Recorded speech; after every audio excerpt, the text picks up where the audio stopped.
everyone. Happy Cinco de Mayo. It's Chef Diane and I can't wait to cook along with you today a festive and celebratory meal that you can celebrate Cinco de Mayo with today. So I'm going to wait for a few people to check in and then we're going to go ahead and get started and talk about what we need to get ready to make our loaded veggie and black bean nachos. So nachos are a favorite in my family. Sometimes we have them for an appetizer, sometimes we have them for dinner, and these are fully loaded, so you can have it for any type of meal that you like. All right, so let me tell you some of the things that we'll need to get started. First thing, sanitation. So we always want to make sure that our countertops are wiped clean and ready to cook on. And then next we need to wash our hands. So I've hand washed, but while you're watching, if you haven't done your hand washing yet, let's go ahead and start with that. And then we'll talk about the ingredients and equipment that we need to get going. So nachos are tortilla chips with cheese. So those are your two basic ingredients. You do have a good quality tortilla chip. So I like to use restaurant quality tortilla chips because it'll say restaurant style tortilla chips because they're thicker and more able to hold more stuff on top of them. So when you dip them in salsa or you load up stuff on them, they won't bend or get soggy. So this is one of the ingredients you need that's a must-have. Mine are a quinoa chia, but you can, and they're organic, but you can use blue corn, regular corn, like whatever kind of chips you like. And then of course cheese. So I'm using cheddar cheese today. You could use a combination of Jack and cheddar. You can use a Colby Jack if you like. You can use a Mexican cheese blend, or you could use a dried crumbly Mexican cheese with a cheese like cheddar. So you can mix those together. So those are your two must-haves. And then we're gonna load up these nachos with lots of vegetables. So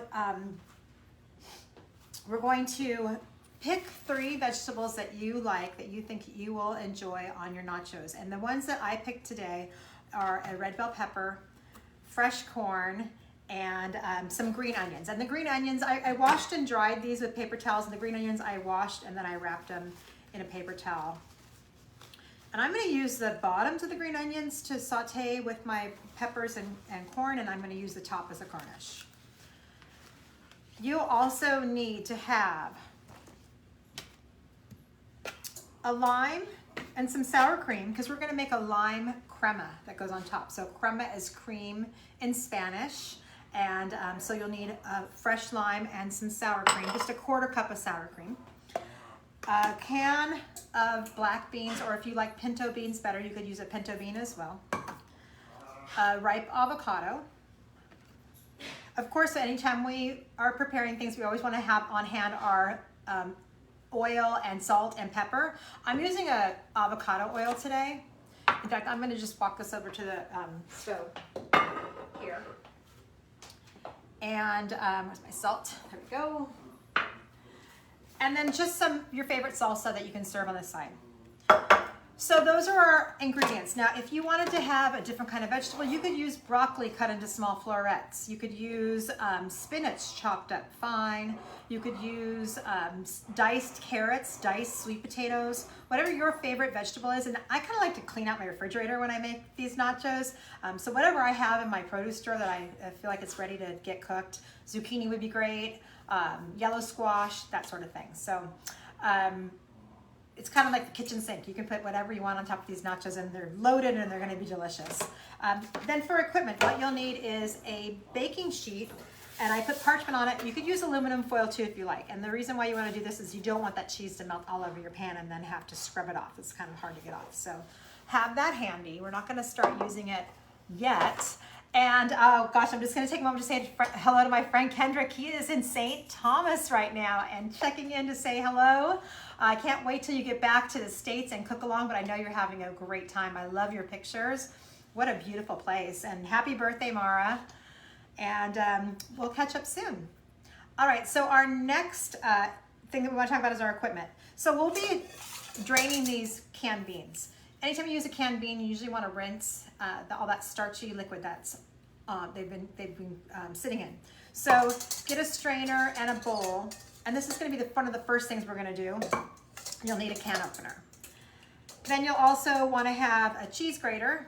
Now, I'm showing you that I'm using a block of cheese. You might have shredded cheese already, but I always recommend using a block if you want things to be really ooey gooey and have that good cheese stretch when you lift something up from the plate, because shredded cheese has a coating on it that makes it hard to melt down all the way. So if you grate it yourself, it's going to get really ooey gooey. So grab a grater if you have to grate your cheese.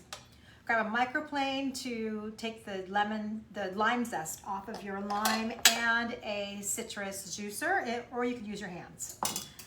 And of course, we'll need a knife and a cutting board. And before we even go any further here, let's remember that we need to turn on our oven. So the oven is going to be at 400 degrees, so a little bit hotter than what we normally bake things on, because we want the chips to get really crispy and the cheese to get ooey gooey. So set your ovens at 450 degrees. I've already got mine started. It's still heating up. And then you'll need a saute pan and a spatula to get your vegetables cooked. Now you could do raw vegetables on top, but the sauteing gives the vegetables so much sweetness, and it makes everything kind of melt together, so you have, in every bite, you have the sweetness of the vegetables, and you have the black beans, and you have the ooey gooey cheesy flavors. So I like to saute my vegetables a bit. And that's where we'll get started, is that we are going to start cutting our vegetables. So the first thing that we're going to cut here is my fresh corn. You could use frozen corn if you like. Just make sure that it gets defrosted first, or else when it goes into the pan frozen, it will just steam instead of getting nice and caramelized. So for your cutting this corn, you want to put the flat side down on the board, hold on tight with your fingers at the top, and it's still a little claw grip here, and we're just going to cut straight down. And then everything that you cut, just put it in a little bowl, and then we're going to build up those. We're going to build up those nachos with the cheese and the vegetables all on top. Now, sometimes I put my corn in a little bowl while I'm cutting it because it's going all over the place. So if you are cutting corn and you want to put it in a shallow bowl or like a pie pan, you could do that as well. You only need 1.5 cups total of vegetables. So I think with just 1 ear of corn, I'm going to be just fine. Let me get a bowl so I can organize everything. So here we have my corn. I love fresh corn in the summertime. Just such a good time of year to get corn. We've been going to the farmer's market every weekend, and they have corn and strawberries and all kinds of greens, beautiful flowers. All right, so now everything that we want to cut after is going to kind of mimic the same shape as what we've already cut. So I want everything to be about corn size. It's going to look like a confetti going on top. The reason for that is I want to get a bite of everything and every single chip that I eat. So I'm going to take a fresh bell pepper. You might have seen me do this before, but what I do when I cut a bell pepper, I do a little differently than I've seen people do before. Maybe you can take out the stem, just kind of tear it out, put the flat side down on your board, and then imagine that there's a little box that you're going to cut the sides off of this pepper. So you're going to cut to the side, but not through the middle. So you're gonna cut off the side. And now I have a plank of pepper with my seed pod inside. And I'm just gonna continue to cut around that seed pod, so that way I can just take the seed pod, throw it away, instead of getting my seeds all over the place. I can get my flat side down now. Just cut the next plank, and maybe you might have a little bit of membrane on there, that white membrane, you can cut that off as well. I'm only going to use half of this pepper. I only need 1.5 cups of vegetables. Maybe I'll go a little bit further. If you are watching live, you can type in and tell me what kind of vegetables you're going to be using if you're actually cooking along with me. On the replay, let me know too, because you can do such a variety. This is such a great way to get your veggies in. I put veggies in every single dish I make. So now I'm going to take my strip. So I have a plank here. I'm going to cut it into a strip like this, and then I'm going to turn it sideways and turn it into a dice. And remember that knife motion I used. Tip down and then push forward. Pull it back up, just the back of the knife. And I'm always using a claw grip to hold onto my pepper. So let me see if I can get a little bit closer to you. And then when I cut my strips, I might only cut one at a time, dice one at a time. Or I can take 2 or 3 and dice them together. As long as I can still hold on to my vegetables without splaying my fingers and losing my claw grip. My oven's preheated. So here I've got 2 peppers I'm cutting. I always like to use my hands or pick up the board and scrape into the bowl to get my cutting board clean. And you can see here, I've got 3 peppers. I can still hold on to it with my claw grip. Thumb tucked behind the hand.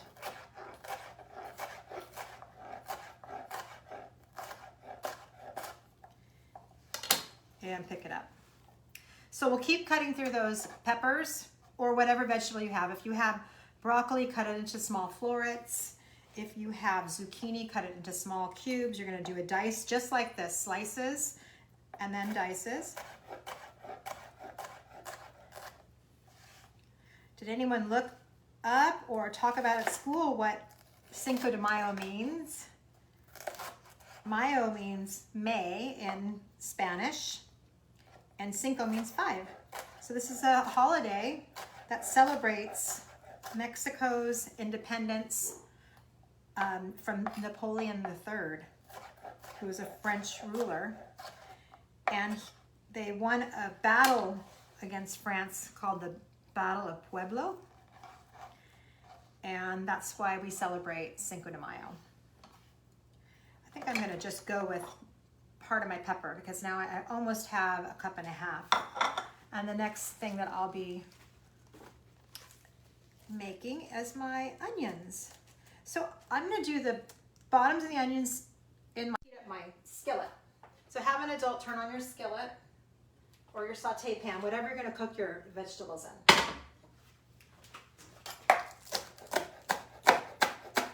And I'm doing these about a 1/4 inch or about a 1/2 inch thick. I'm just using the whites for this part. I'm gonna use greens for a garnish. You could use cilantro for a garnish, chopped up radish, black olives, sliced black olives. Could be a nice garnish for this.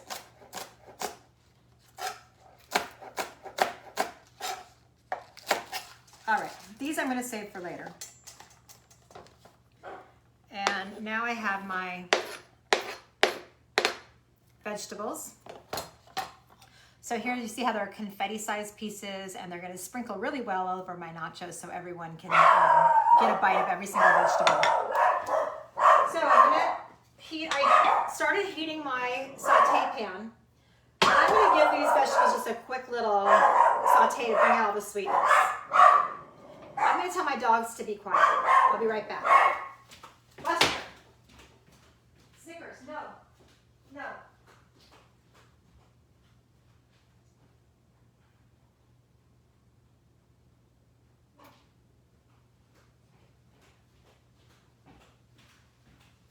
All right.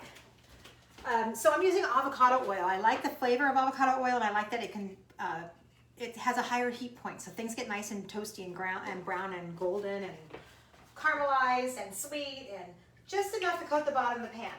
So what I do is I put the olive oil in the pan and I pick up the handle, leaving the bottom of the pan there, and then I spin around and around and around just to coat the bottom of the pan. So your pan might be big, it might be small, so that's why I can't say put a tablespoon in or put a teaspoon in, just enough so it's nice and shiny on the bottom of the pan.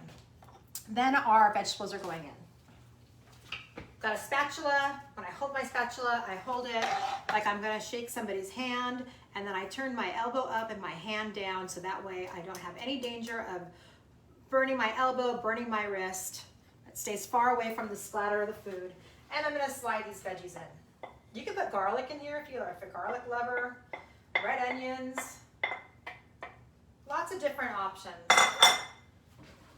And spread these out so they saute evenly, holding onto the pan to control my pan. And I'm going to give it just about 3 cranks of pepper and 1 pinch of salt.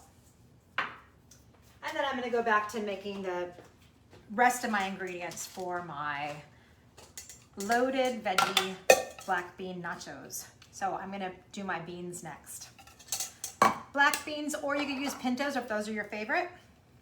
Everybody's can opener is different, so you might find that I'm not doing it the way that you could do it at home. I recommend having an adult helping you. Take the can opener, pinch the handles together to make the wheel go into the can, and then crank the handle. And be very, very careful of the lid that's going to come up because it can cut you. So you want to make sure that you don't touch the edge of that. And Lori's watching today. Hi, Lori, love you. And she is just bought avocado oil for the first time, and I love it. I use it in so many of my dishes, and it really makes the food very, very flavorful. Okay, so we're gonna take our strainer and our can of beans and our bowl to the sink, and we're just gonna rinse all the beans until the water runs clear. So you're just gonna see it like it's kind of cloudy and black, and then as soon as it's all out, you'll see the water just running further through. So I will meet you back here after you've rinsed your beans.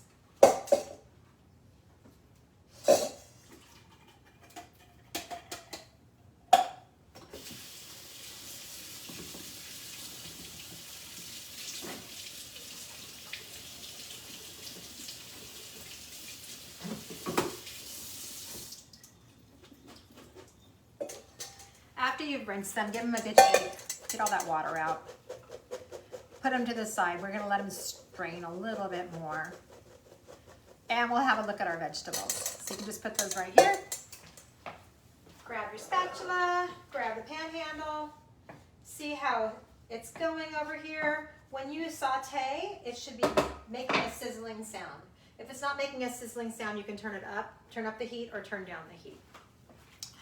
If it's sizzling too much. If it's cooking too quickly, turn the heat down. Next, we're gonna take care of our cheese. I always like to take a paper towel, put it on my board when I grate cheese. Make sure your cheese is cold. It makes it much easier to grate than if it's been sitting out. And then also just be mindful of these holes in the grater are sharp. They're meant to break up that cheese. Don't get your thumb in there. I hear my sizzling. So I know I am going in the right direction with these vegetables. My friend Delora, I took a class with her this morning, and she wore a poncho to class, and I was so envious. I wanted to have a poncho to wear to class today, or at least a festive apron, but I didn't plan that far ahead.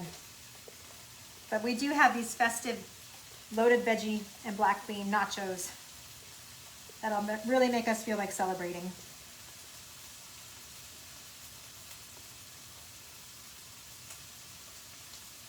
Trying to get that last little chunk of cheese. Take your time. Or if you already have your cheese grated, you're already a step ahead of me.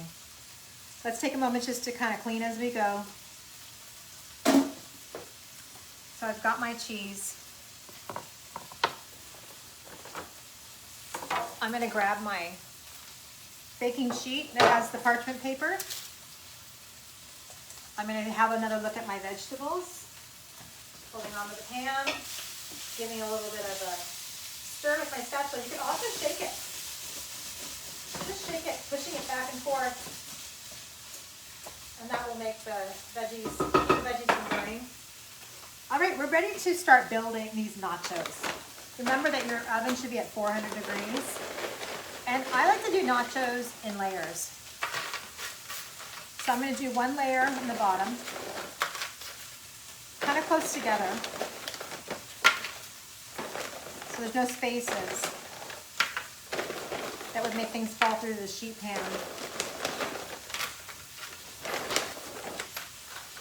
So that's your first layer.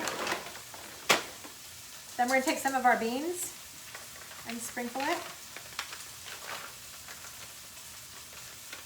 About half of the beans. Then our veggies are gonna go on. So this part you're gonna need to have an adult help you with. Take your veggies and put them into your bowl. Now the veggies are just merely softened. They're not cooked all the way through. You still want them to be a little bit of crisp, tender.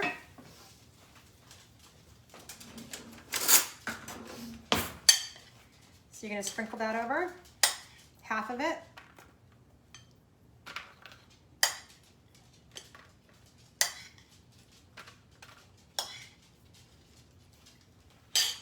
Looks super festive. And then we're gonna take half of our cheese. And I have so many allergies right now. That's why I'm sniffing. Half of our cheese and sprinkle it. And if you're cooking along with me, type in the comments, what kind of cheese are you using? And I like to make sure I get all the way to the edge. Nothing worse than having that one sad chip that didn't get any stuff on it. And then we're gonna repeat that. So it's kind of like lasagna.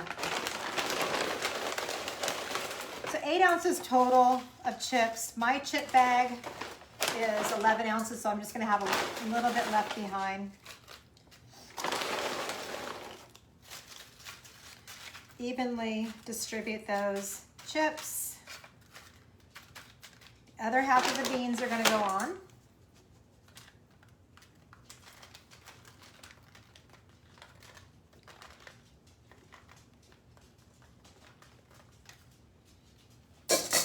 And then the rest of the cheese.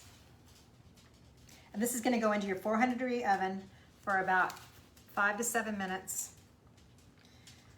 And it'll be easy to tell when it's done, just the cheese is gonna be melty and toasty. More cheese, the better. So here we go. It's gonna go in. I'm gonna put my timer on, just because sometimes I start talking and then I forget to check on things. So we're gonna go 5 minutes to start, so that way we can, at 5 minutes we can look at it. And then we're going to get our toppings together. So I think definitely not an option, mandatory. You have to have an avocado. So we're gonna have an avocado slice that we put on top. And here's how I slice my avocados for this particular dish that I'm making, because I want to have long, thin slices to sprinkle around on top. Or you could do dices as well, would be very attractive. So first of all, we're going to take our knife sideways, the top of the avocado, the small part, we're going to go in halfway until the knife hits the pit. Then spin it around until it's completely made a cut around the diameter of the pit, and then crack it open. Then you're gonna put the flat side down and cut off just the very absolute top of the avocado. Then when you pick up the avocado, you're gonna see that it has like a little rainbow shape. You're gonna peel it from there. This makes it super easy to peel. To grab in there.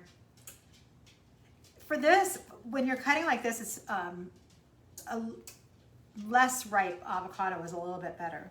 Then the flat side goes down and you just cut very thin slices.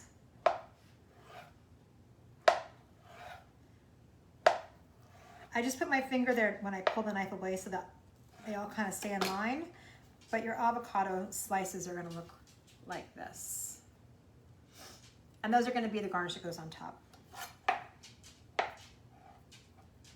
If you prefer to have a guacamole, you could just cut your avocado out of the skin, mash it with some lemon juice, salt and pepper. I'm just gonna squeeze this little, squeeze the pit out. Once again, cut off this top.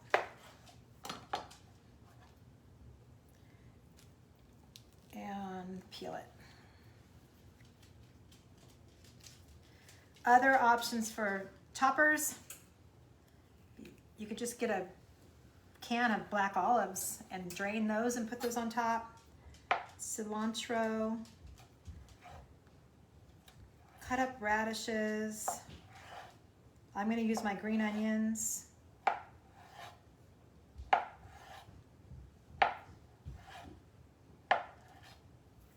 Okay, so I have my avocado garnish. Then I'm going to make my creme fraiche, my lime crema. So I got a lime, I've already washed and dried it. I've got a microplane. This is the best tool for the job of getting the citrus zest off.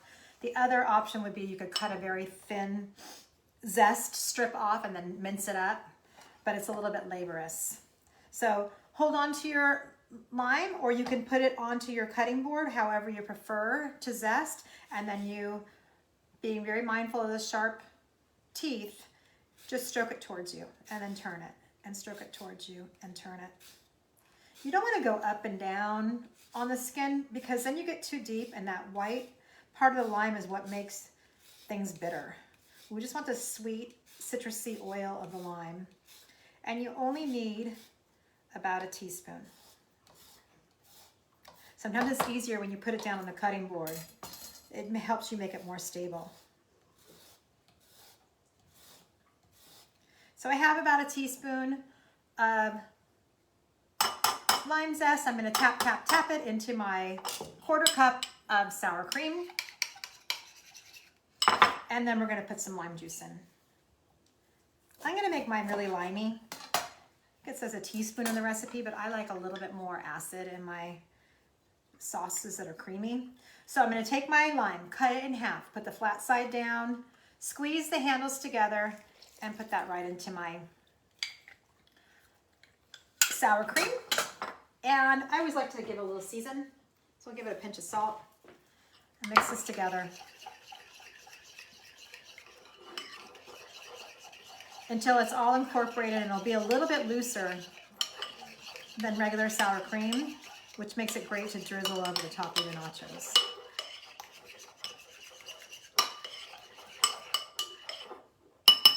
So it looks like this. I mean, there's not a whole lot you can see, but it's so delicious with that citrus zest in there. It really makes the flavor. All right, that was 5 minutes. Checking out my nachos. It needs another 2 minutes. Let me show you what I mean. They are melted, but they're not brown and bubbling yet.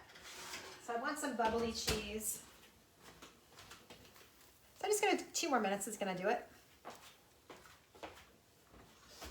Put it in the hottest part of your oven. All right, so next thing I'm going to do, I'm going to make my garnish. My garnish is going to be green onions.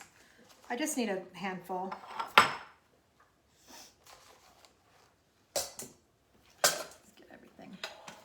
Tidy. So I'm just going to do about this much green onion. And it's enough. It's a small enough amount that I can hold on to all of it with my claw grip. I'm just going to cut off the raggedy top of it. Hold it tightly together with my claw grip and cut it into rings. And the rings are about 1/4 of an inch thick.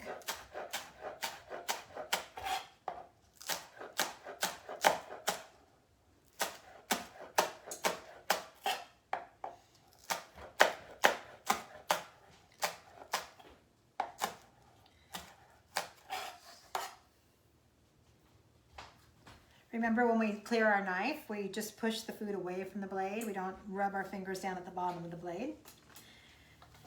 And I've got my garnishes for my nachos, and I've also got a salsa I'm going to serve on the side. So just grab your favorite salsa and put that on the side. 1 more minute to go. So I hope everyone is going to do some more festive things for Cinco de Mayo.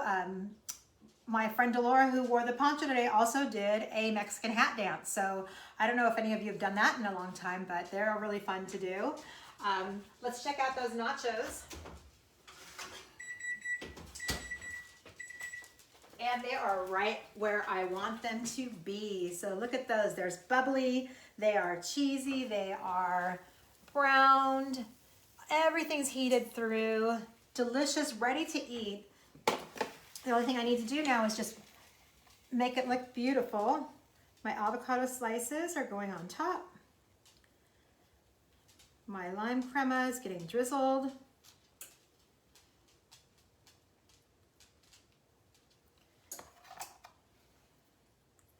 Pretty as a picture, so festive. I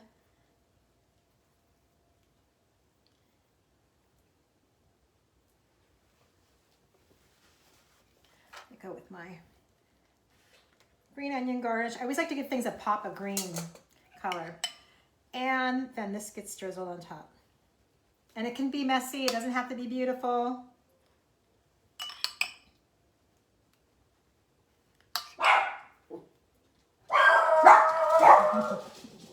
All right, so we are ready to have a howling good time over here with our loaded vegetable and black bean nachos.